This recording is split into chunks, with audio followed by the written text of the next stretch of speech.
The Hood was the most famous warship in the world, and the pride of the Royal Navy, and the symbol of an empire. That was not a slogan. That was the plain fact of her, understood in every port on Earth. For 20 years she was the largest warship afloat, and she was more than that. She was the ship the British sent when they wanted the world to look at British sea power and understand it.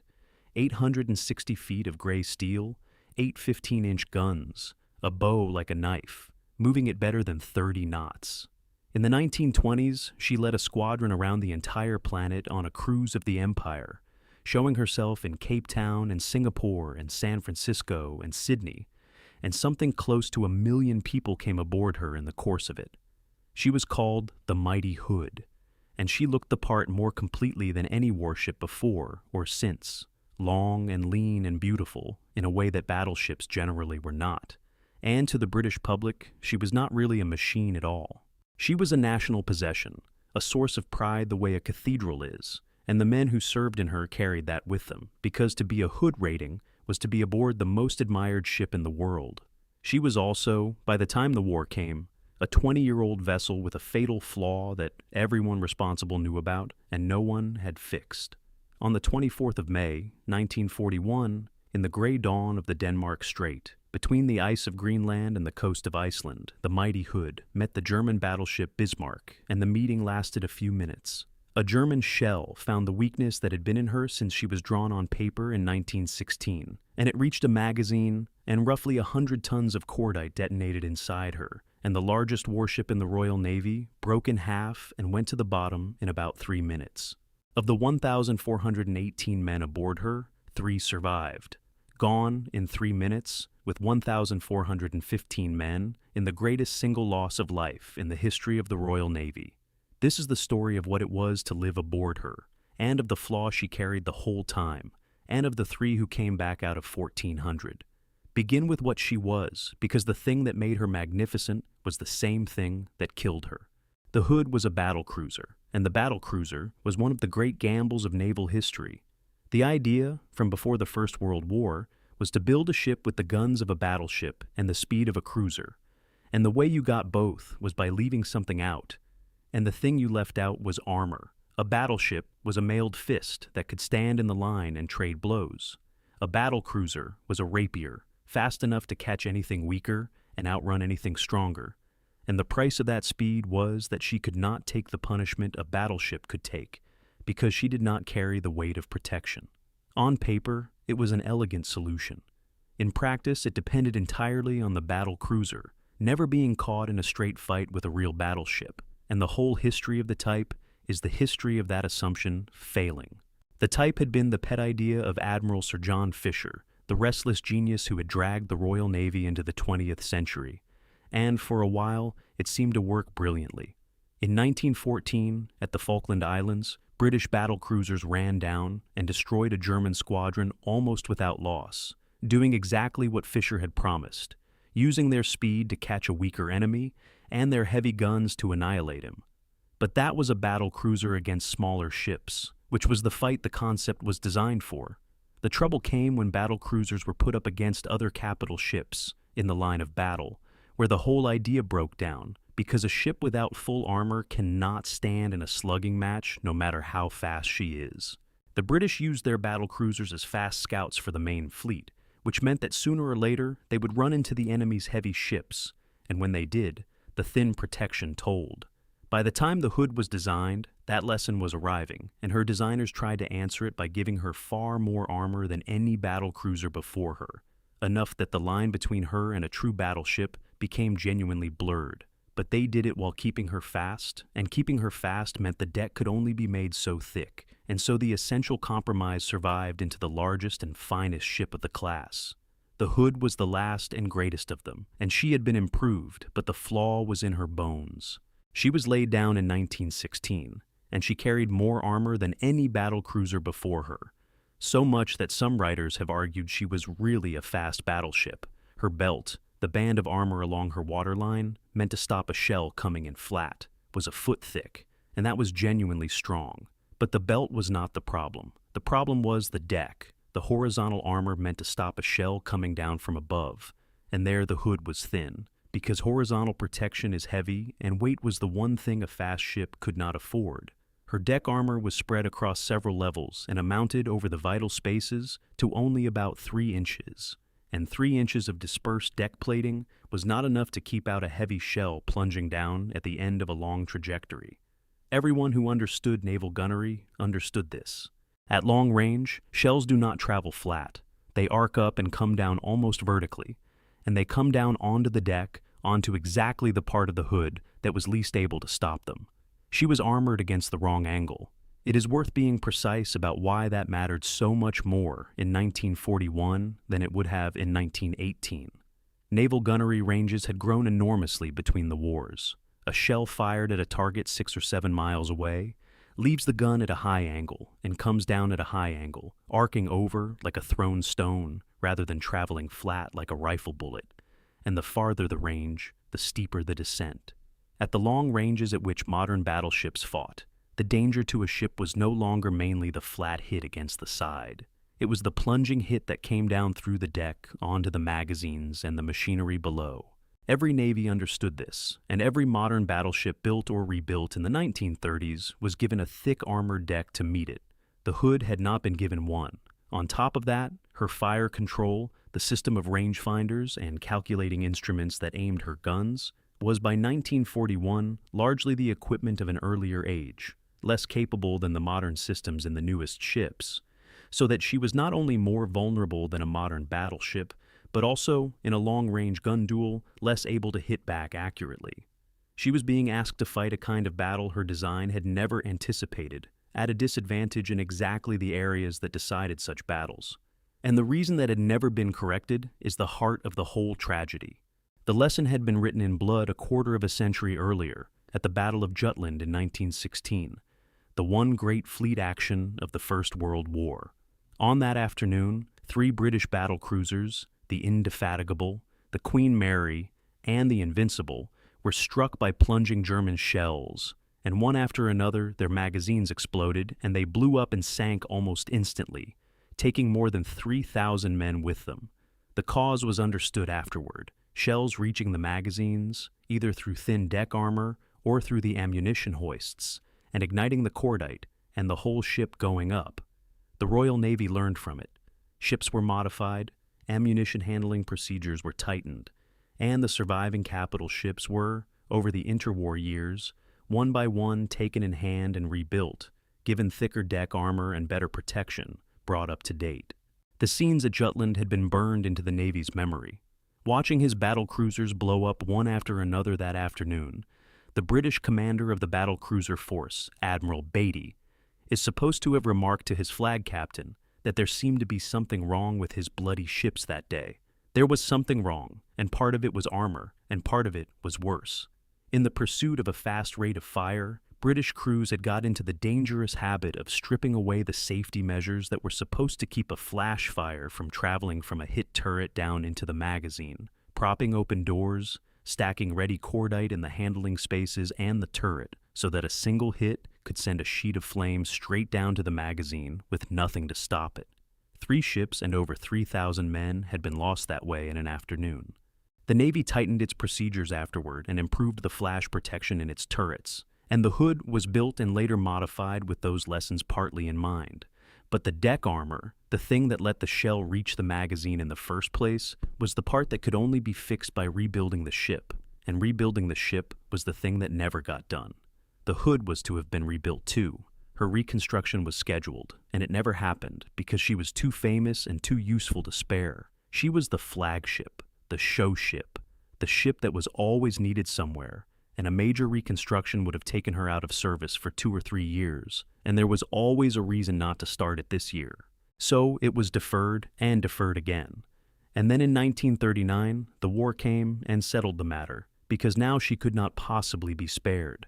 The most famous warship in the world went to war as a 23-year-old vessel with the deck armor of 1916 and the known vulnerability that had destroyed 3 of her kind at Jutland, and everyone in a position to know knew it. She was sent to fight anyway because the symbol was needed and there was nothing to replace her with. For 20 years before that, though, her life had been a very different one, and it is why she meant so much.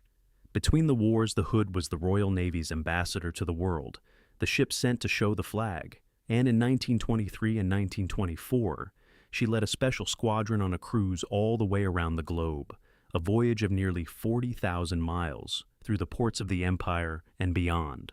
Everywhere she went, crowds came to see her. She was open to visitors in port after port, and hundreds of thousands of people walked her decks in South Africa and India and Australia and New Zealand and Canada and the United States, and went away having stood on the most powerful warship in the world.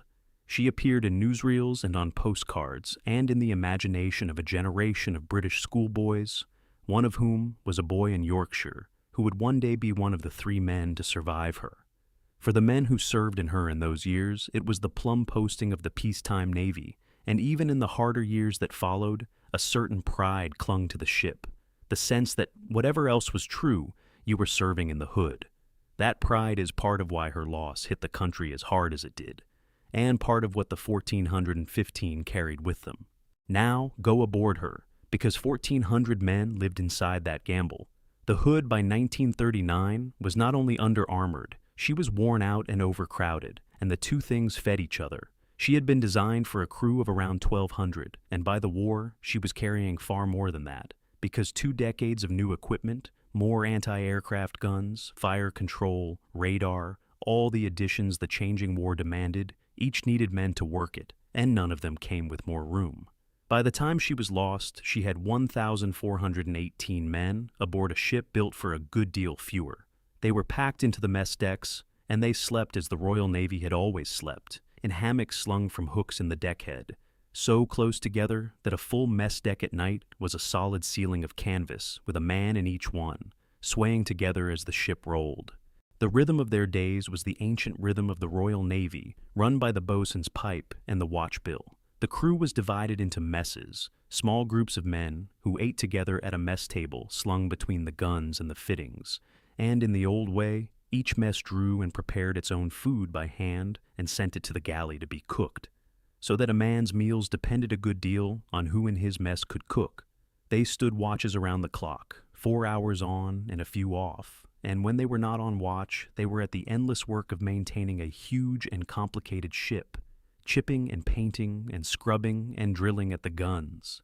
A warship of that age was kept up by sheer human labor, thousands of man-hours a week of it, and the Hood's people provided it. Among them were the very young boy seamen of 15 and 16, sent to sea to learn the trade, dozens of them aboard, and a full Royal Marine band, and cooks and stokers and signalmen and telegraphists and shipwrights and every other trade a floating town required. They ranged from teenage boys to men who had served in her for years and knew every rivet, and they lived on top of one another in a way that bred either lifelong friendship or quiet misery, and usually both. And the Hood was a wet ship, which is the detail the men who served in her returned to again and again. All the weight that had been added to her over 20 years had pushed her down in the water, so that she floated lower than she was designed to, and her stern in particular sat low, and in any kind of sea the water came aboard aft, and did not entirely leave. The quarterdeck was frequently awash. Water worked its way below into the after-mess decks, so that men living in the stern of the ship lived with damp bedding and streaming bulkheads and water sloshing across the deck in the cold. In the North Atlantic, which is where she spent her war, that was genuine misery. She was beautiful from a mile away, and she was damp and crowded and cold inside, and the men bailed and mopped and wrung out their bedding and got on with it, because that was the life. The wetness was not a small thing in the North Atlantic. A man coming off a night watch soaked through into a mess deck where the water was over the deck and the bedding was damp and there was no way to get properly dry and not much heating, was a man whose health was being slowly ground down, and colds and chills and worse ran through the crowded spaces. The Hood burned oil rather than coal, which spared her people the filthy, exhausting labor of coaling ship that earlier generations had endured. But oil did nothing about the cold or the damp, and the sea itself, in those latitudes, was the enemy underneath the enemy. The water off Iceland was cold enough to kill a man in minutes, and everyone aboard knew it. And it gave the whole business of patrolling those waters an edge, because to go into that sea, whether from a torpedo or a shell or a heavy wave over the side, was very likely simply to die, quickly in the cold, whatever else happened. Her machinery too was tired, and it showed in the one quality that had been her whole reason for existing. The Hood had been built for speed, better than 30 knots, and speed was the battle cruiser's protection, the thing that let her choose her fights. But 20 years of hard steaming without her major refit had worn her engines, and her condensers were troublesome, and by 1940, her best speed had fallen to around 26.5 knots. The fast ship was no longer especially fast. She had lost a piece of the very thing that was supposed to keep her alive, and against a brand new enemy battleship that could make 30 knots. That mattered, though no one dwelt on it. Because there was a war to fight, and she was what the Navy had. For all the hardship, the Hood had the name of a happy ship. And that is worth setting alongside the damp and the crowding, because the two things were both true at once. A ship's atmosphere depends on how she is run, and on the men in her. And by most accounts, the Hood was well run, and her people took a fierce pride in her that carried them through a great deal. Men competed to be drafted to her. Those who served in her tended to speak of it for the rest of their lives as something that had marked them. And the association of her survivors and their families that grew up after the war and endures still is a measure of how deeply she got into the men who sailed in her. That pride was not the same thing as comfort, and it did nothing to keep the water out of the aftermess decks or to put armor over the magazines. But it was real, and it is part of the reason the loss cut so deep, because the men who went down with her had loved her, and the country that mourned her had loved her, and she was, whatever her flaws, the ship that a generation of the Royal Navy thought of when it thought of itself. The tragedy is not that she was a bad ship. She was a magnificent ship with one fatal weakness that was known and left unrepaired, and the men who believed in her were, in the end, let down not by her, but by the decision to send her to fight as she was. The work she was given was the grinding, invisible labor of the Atlantic, and it was cold and endless. When war broke out, she was operating up toward Iceland, and she spent the first stretch of the war doing what the big ships of the home fleet did, patrolling the gray gap of ocean between Iceland and Norway, hunting for German commerce raiders and blockade runners trying to break out into the Atlantic, watching an empty and hostile sea and weather that ran from bad to appalling. It was not glamorous, and it was not the great fleet action the public imagined for her. It was watchkeeping in the Arctic, week after week, the ship rolling and pitching and taking the sea over her bows and her stern. The men closed up at defense stations in the cold, staring at a horizon that was usually empty and occasionally held something that had to be run down. It ground the crew down the way that kind of duty always did, and there was little rest in it, and the ship, damp and crowded and no longer young, was a hard place to come off watch to. She was worked hard from the first day. In the opening months, she covered operations off Norway as the campaign there unfolded in the spring of 1940. One more grinding, dangerous stretch in northern waters, under the threat of air attack, and at one point she was hit by a bomb from a German aircraft that damaged her without stopping her. She escorted convoys. She stood ready against the invasion that was expected in the summer of 1940, part of the fleet that would have had to try to smash any German crossing of the Channel. She was, in other words, used constantly, thrown from one crisis to the next, a single irreplaceable ship expected to be everywhere, and the wear on her machinery and the exhaustion of her crew accumulated across all of it. The public image of the Hood was of a gleaming leviathan riding the waves in glory. The reality by 1940 and into 1941 was an overworked, tired ship with a worn-out engine plant and a damp, crowded interior, doing the hard and mostly invisible labor of keeping the sea and waiting, though no one knew it, for the one action that would end her. Set the numbers down, because they show both the grandeur and the flaw in a single column. The Hood was 860 feet long and displaced over 46,000 tons at full load, which made her, for 2 decades, the largest warship in the world. She mounted 8 15-inch guns and 4 twin turrets, each shell weighing nearly a ton, and a secondary battery, and a growing forest of anti-aircraft weapons. She was designed for something over 31 knots and had made it in her youth. Her main belt was 12 inches of armor. Her deck protection over the vital spaces was, all told, on the order of 3 inches, spread thin. She was laid down in 1916 and completed in 1920. She was designed for a crew of around 1,200 and she died with 1,418 aboard. And the gap between that 12-inch belt and that 3-inch deck is the whole story, because the belt was built to stop the war the designers expected. A close-range fight of flat trajectory shells, and the deck was what actually had to stop the war she got. A long-range fight of plunging fire, and it could not. Nobody aboard was in any doubt that she was the pride of the fleet. Whether many of them dwelt on the specific weakness that would kill them is another question, and probably most did not, because a sailor does not spend his days contemplating the exact thickness of the deck over his head. But the men who ran the Navy knew. The vulnerability of the Hood was not a secret buried in a file. It was an understood fact among the officers and constructors who thought about such things, discussed in the language of armor schemes and shell trajectories. And the plan to fix it was a real plan that had been drawn up and scheduled. The decision to keep sending her to sea, unrebuilt, was a decision taken with open eyes, justified each time by the reasonable-sounding argument that she could not be spared just now, and it was the accumulation of those reasonable decisions, exactly as with so many disasters, that put 1,400 men into a ship that could be destroyed by a single well-placed salvo. The flaw was not bad luck. It was a known quantity that had been deferred until the war removed the option of dealing with it at all. Before the end, though, she was made to do something that marked her crew in a different way, and it should not be left out. In the summer of 1940, France fell, and the British faced the nightmare that the powerful French fleet might pass into German hands. The French would not immediately hand their ships over to a British port, and so the British government took a decision that has been argued about ever since, to neutralize the French fleet by force if it would not comply.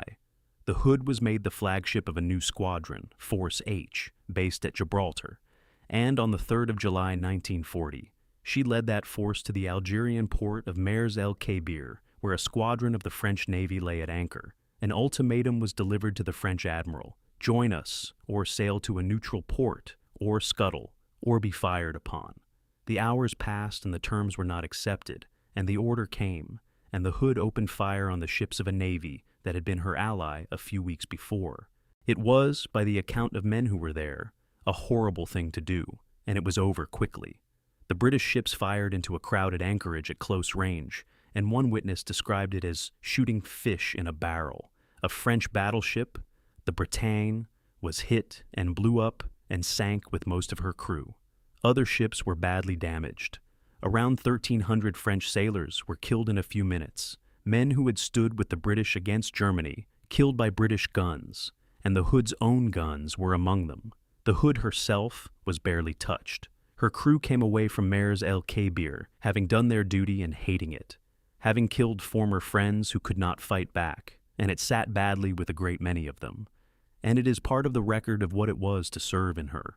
She was the pride of the fleet, and one of the hardest things she was ever ordered to do was to fire on men who had been on her own side. The action did not even end cleanly. One French battleship, the Strasbourg, got out of the harbor in the smoke and confusion and made a run for it. And the Hood and the rest of Force H gave chase, an old, worn ship trying to catch a fast one, and could not close the distance in time, and the Strasbourg escaped to a French port. So the operation that had killed some 1,300 former allies had not even achieved all of its object. The men of the Hood came away from it with a bad taste that many of them never lost.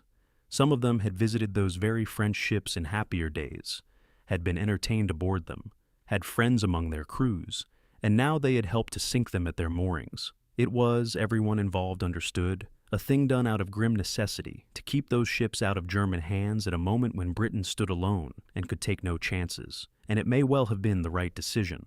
But being right did not make it feel like anything other than what it was, and the crew of the Pride of the Royal Navy carried the memory of Oran with them into the North Atlantic, and, for most of them, to the bottom of the Denmark Strait.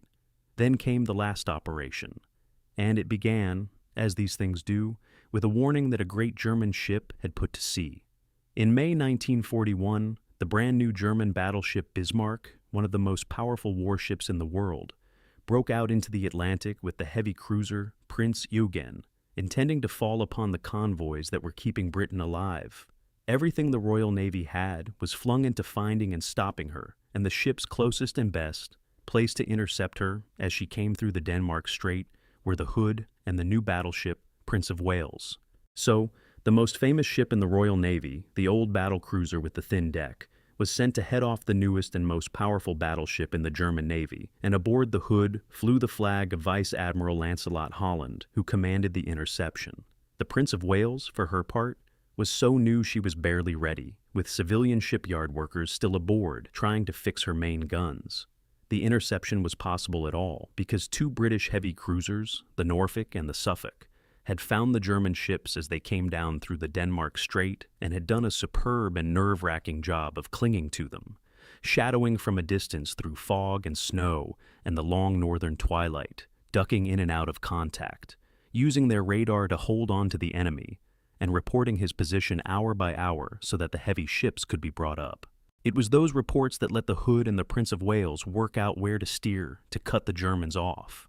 Through the night of the 23rd of May, the two British capital ships raced northwest to make the interception, plunging through heavy head seas that sent water sheeting over them and left the smaller destroyers of the escort struggling far behind, so that when the moment came, the two big ships would face the two German ships essentially alone. Aboard the Hood, the crew were closed up at action stations in the dark, waiting, knowing that somewhere ahead in the gray was the most powerful battleship in the world, and knowing that at first light they would fight her. The two British ships drove northwest through heavy seas to cut the Germans off, and their destroyer escort fell miles behind in the weather, and in the small hours of the 24th of May, the forces found each other. And here the Hood's flaw and her admiral's dilemma came together in the worst possible way. Holland knew perfectly well that his ship was vulnerable to plunging fire, and the way to reduce that danger was to close the range fast, to get in near where the shells would arrive flat against that good 12-inch belt rather than dropping onto the thin deck. So he drove straight at the enemy to close the distance quickly, and the price of driving straight in was that for those minutes only his forward guns would bear. He could not fire his full broadside while charging head-on. He was trading gunnery for survival, trying to get through the dangerous long-range zone as fast as he could.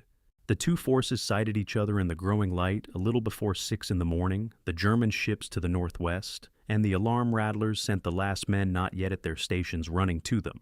Picture the ship in those minutes. 1,400 men were sealed into their action stations throughout the hull, the gun crews in the 4 great turrets, the men deep in the magazines passing up the shells and the cordite, the engineers at the boilers and the turbines, the damage control parties waiting with their pumps and hoses, the signalmen and the officers on the exposed compass platform high in the ship, and the anti-aircraft gunners and the boat deck crews out in the open amidships. Almost all of them could see nothing at all.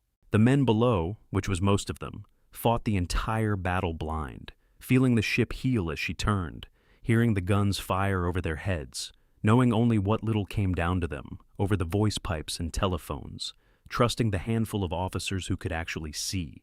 It is one of the strange, terrible facts of a sea battle that the great majority of the men deciding it never lay eyes on the enemy and never see the shell that kills them.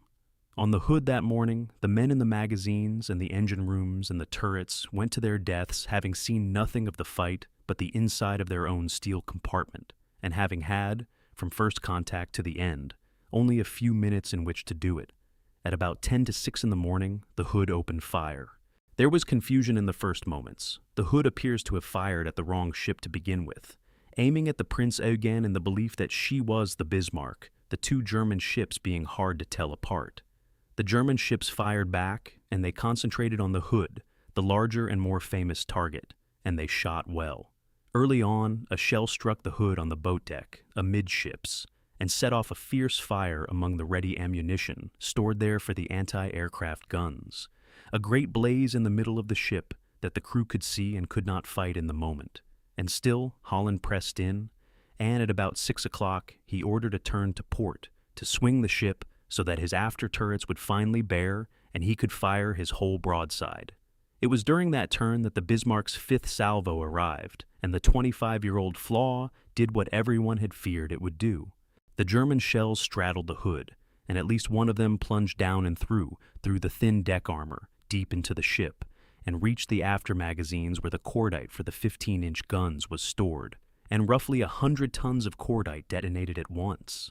A column of flame shot up beside the mainmast, taller than the masts themselves, and the entire after part of the ship was torn open by an explosion so vast that the men watching from the other ships could not at first comprehend it. The hood broke in two.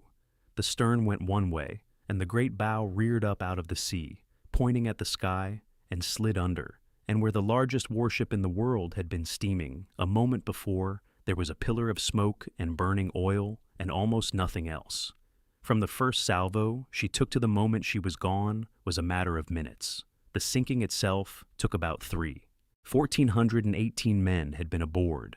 The sea closed over all but 3 of them. To understand what that meant, you have to understand where the men were.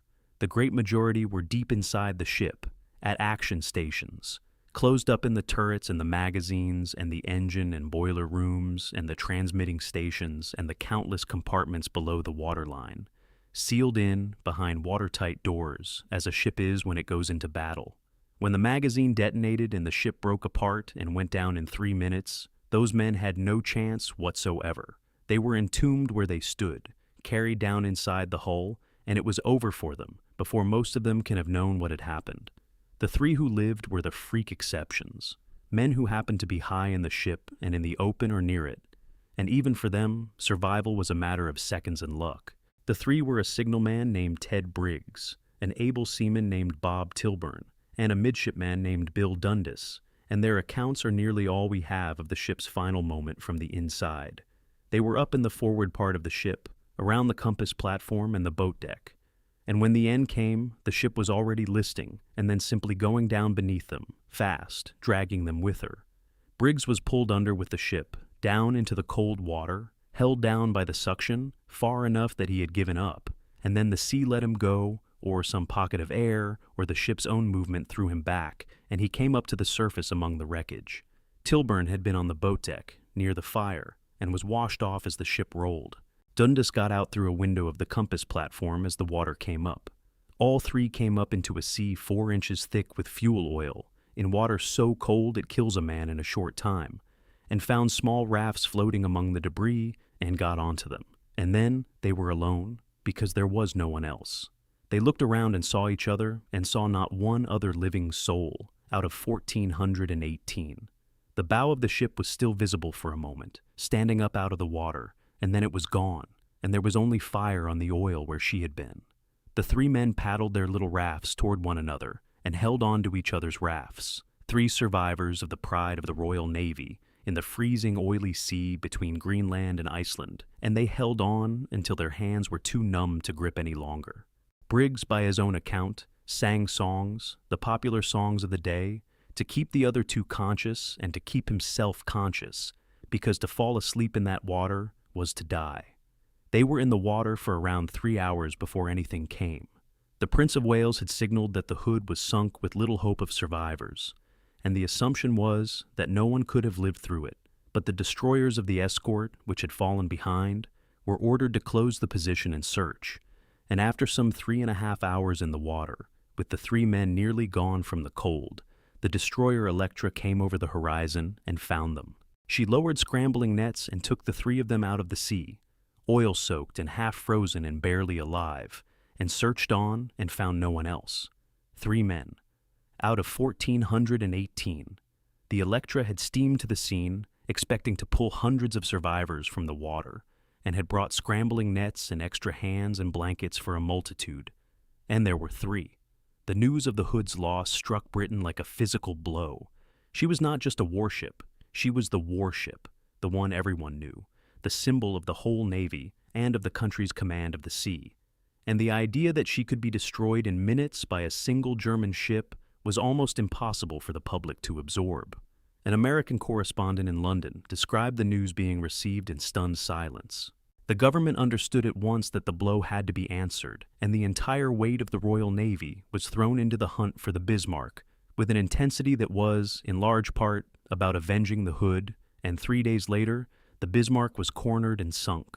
But that did not bring back the 1,415, and the Navy, needing to understand how its mightiest ship had died so fast, held not 1 but 2 boards of inquiry, and both concluded what everyone had feared from the start, that a shell had reached a magazine, and the old flaw, the thin deck, had let the ship be destroyed from within.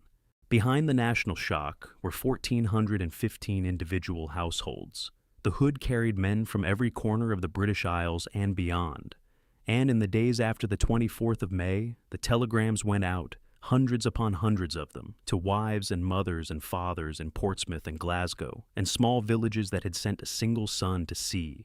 And in a great many cases, there was nothing to add to them, no body, no grave, no details, only that the ship had been lost and the man with her.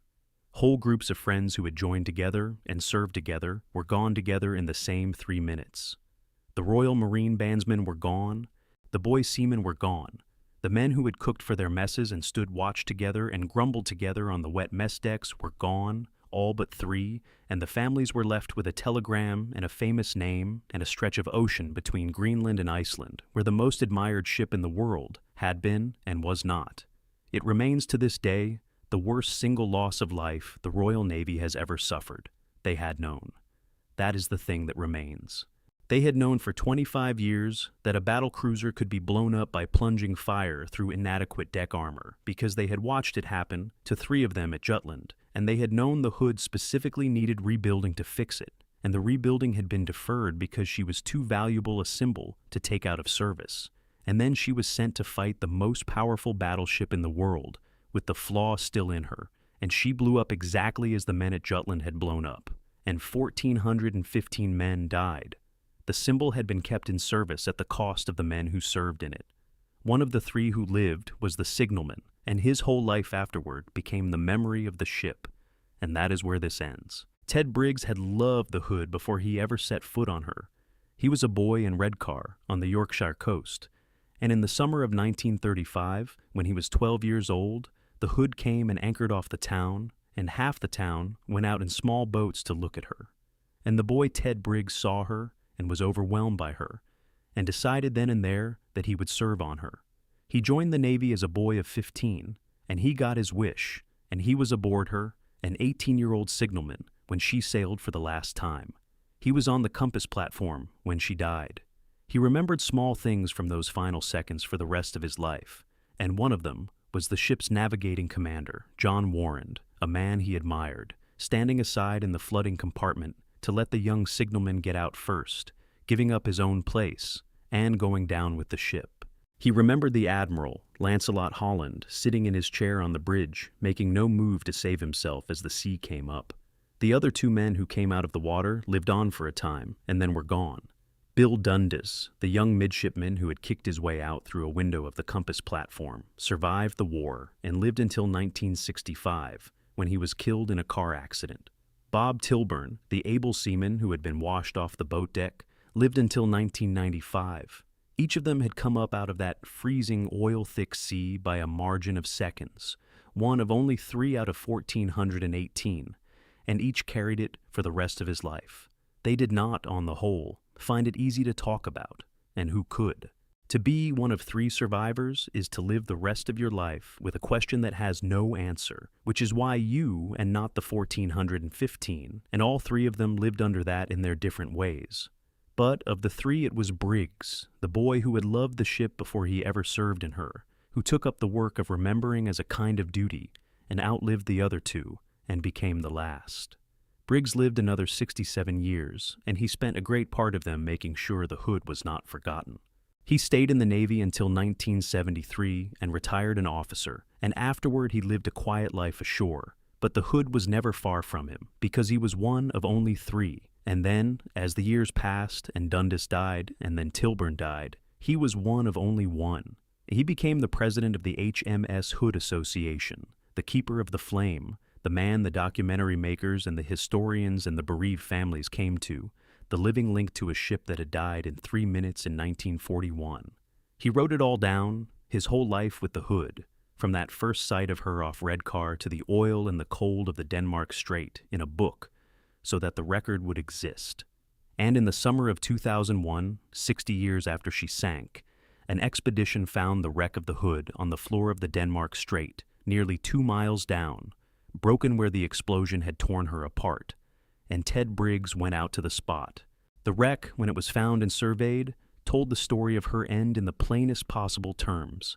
She lay in pieces across the seabed, her midship section blown to fragments and scattered over a wide area of the ocean floor. The destruction so complete in the place where the magazines had been that there was, in effect, nothing left there but a field of torn steel. The bow section and the stern lay apart from each other and from the debris, the ship quite literally blown into separate pieces by the force of the cordite going up. It was confirmation, if any were needed, of just how catastrophic and how instant the explosion had been, and of why so few could have lived. The site was declared a protected place, a war grave, and left undisturbed, as such places are, out of respect for the men who were still aboard. And it was to that place, to the confirmed grave of his ship and his shipmates 2 miles down, that the last survivor came in the summer of 2001. He was 78 by then, the last man alive who had stood on her decks, and he went out over the place where his 1,415 shipmates lay in the cold and the dark 2 miles below, and a service was held, and a bronze plaque bearing their names, the Roll of Honor, was lowered down to rest on the seabed with the ship. He put the names of the dead back onto the hood, the last survivor returning to the grave of the crew, and then he came home. He died 7 years later, on the 4th of October 2008, at the age of 85, and when he went, the last living memory of what it had been to serve aboard the mighty Hood went with him, and only the ship on the seabed, and the plaque he had left on her, and the names cut into the memorials ashore, remained. There is a memorial to her in the church at Boldray in Hampshire, where her people are remembered still, and her name is spoken there every year on the anniversary of the morning she was lost.